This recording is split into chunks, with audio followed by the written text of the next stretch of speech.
creation glorifies him, infinitely perfect beyond understanding. And though we cannot praise him as much as he deserves, we say glory to Allah, praises for Allah, exalted be he. He is worthy of all praise anyone could ever speak, in thankfulness for all the former most dangerous and notorious Italian gang leader, Vince Focarelli, who has survived 6 attempts on his life, including one in which his son was killed, has changed his life, changed his name to Abdul Salam, embraced Islam, and became a Muslim. Vince Focarelli, who has opened a restaurant in Carrington Street, has revealed how he has got his life back on track. He is now feeding the homeless and donating to the needy. Abdel Salam was the reason that too many people convert to Islam, and he is the reason that his Muslim friends became more devout.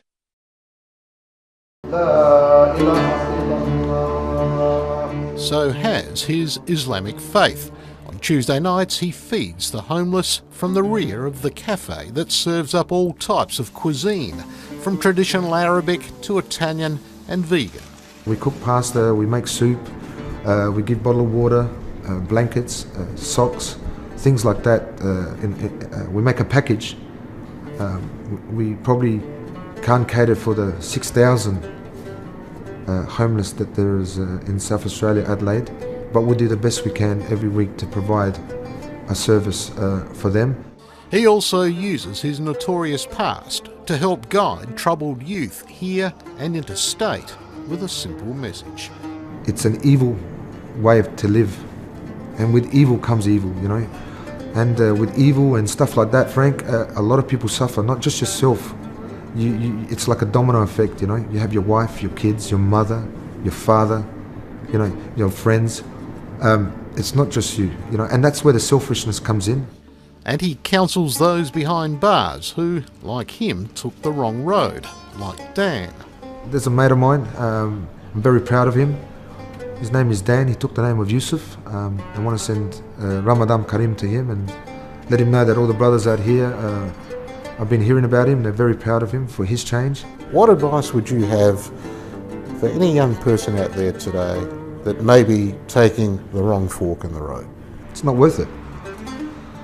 There's no light at the end of the tunnel, Frank. There's no pot of gold at the end of the rainbow. That's just, in my eyes, is a myth. The days of guns, fast bikes, flashy clothes that mark the bloody life of gangster and bikie Vince Focarelli are, according to him, gone. Yes, even his name. What is it today? Imran Abdul Salam, which Abdul Salam means the slave servant of peace of Allah. La ilaha illallah. Although raised a Catholic in a traditional Italian migrant family, he's been a Muslim for 15 years, but admits losing his way from the righteous path he now strictly follows. I chose that life the way it was meant to be lived, you know. I didn't make any excuses. I did what I did. So he hopped out of the back seat and then fired a number of shots into the car. Giovanni in the passenger seat was killed. It was the 6th attempt on Vincenzo's Now life. for the first time, Vince Focarelli opens up on his notorious criminal history. Look, Frank, the truth is that when you live that life and you enjoy living that life, the people around you that you're referring to and explaining, it didn't seem that way then. It felt normal. That, you know, that way of life was normality. Surviving 6 attempts to kill him. You've been a very lucky man. I've been a blessed man. Not a lucky man, a blessed man. Both Focarellis were hit several times. The shooting murder of his stepson Johnny. Did you feel that you wanted to take some kind of revenge, retribution? Absolutely. For those? Of course, Frank. But I think that's for everyone would have that first instinct, you know. Comes to things like that, especially in that life, you're required. You know, it's like a requirement of it. And his redemption. You could never go back to that. Never, Frank.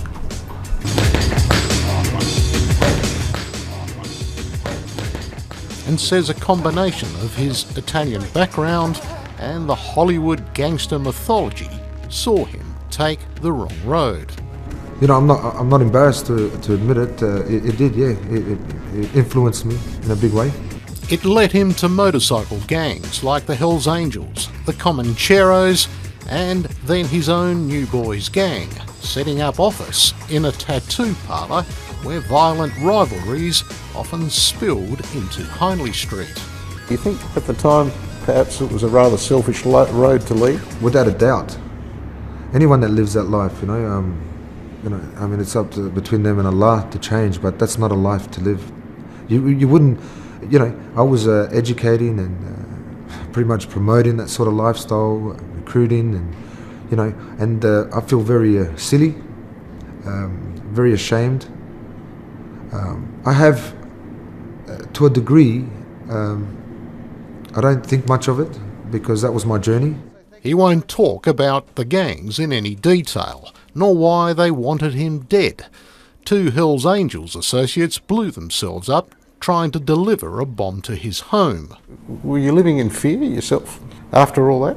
Look, Frank, like I said, the best way I can answer that fear factor wasn't as great as it should have been, because then, maybe the decisions would have been made a lot simpler.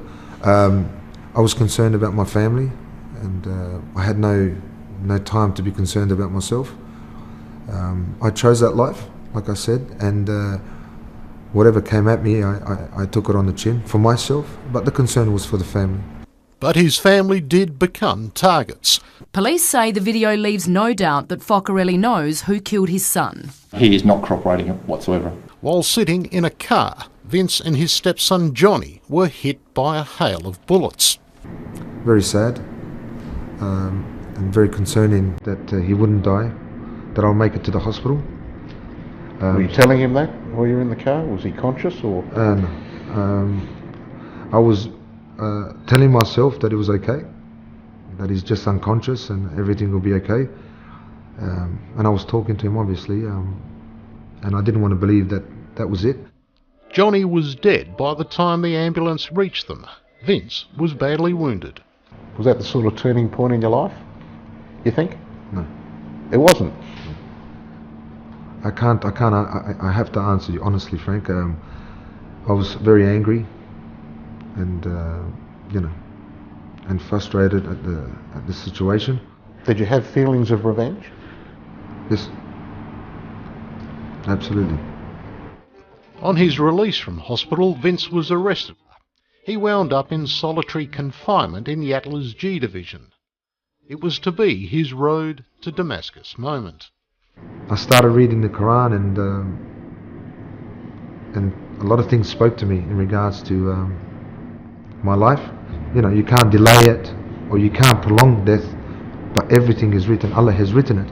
When I read this, I remember getting very emotional, Frank, and realizing then and then that no matter what, even whether I was a gangster or not gangster, my son had to die that day. And the man that shot and killed Johnny, you have a sense of forgiveness for?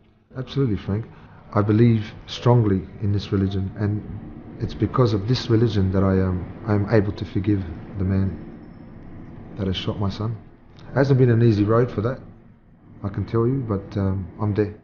Do you walk down the street having to look over your shoulder? No, not at all, Frank. If anyone wants to harm me or anything like that, I mean, at the end of the day, that's their choice. I'm good. I'm free from everything. I'm enjoying my life. I don't feel scared, and that's not being arrogant. I'm strong with my faith, and I fear Allah. The ongoing legacy of Vince Focarelli's story shows the power of Islam that managed to change him from being a gang leader to an excellent example of a truthful, generous, and an honest man. May God protect him, guide him, and strengthen his faith. In our hearts we remember Allah. Allah is more exalted than heaven and earth. His pleasure more important than the greatest of rewards. Allah is greater than any praise we make of Him. So in word and deed and prayer we say Allahu Akbar, Allahu Allah.